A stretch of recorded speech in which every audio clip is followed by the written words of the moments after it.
हमको लोग क्या समझते हैं, इसके लिए हम जीते हैं क्या?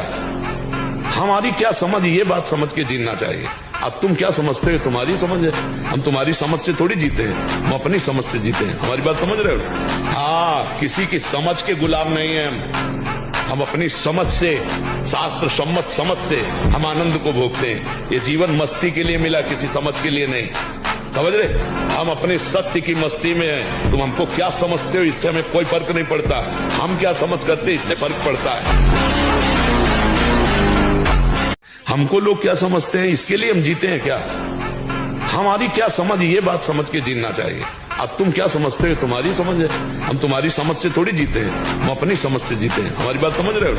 हाँ, किसी की समझ के गुलाम नहीं है हम अपनी समझ से, शास्त्र सम्मत समझ से हम आनंद को भोगते हैं। ये जीवन मस्ती के लिए मिला, किसी समझ के लिए नहीं। समझ रहे?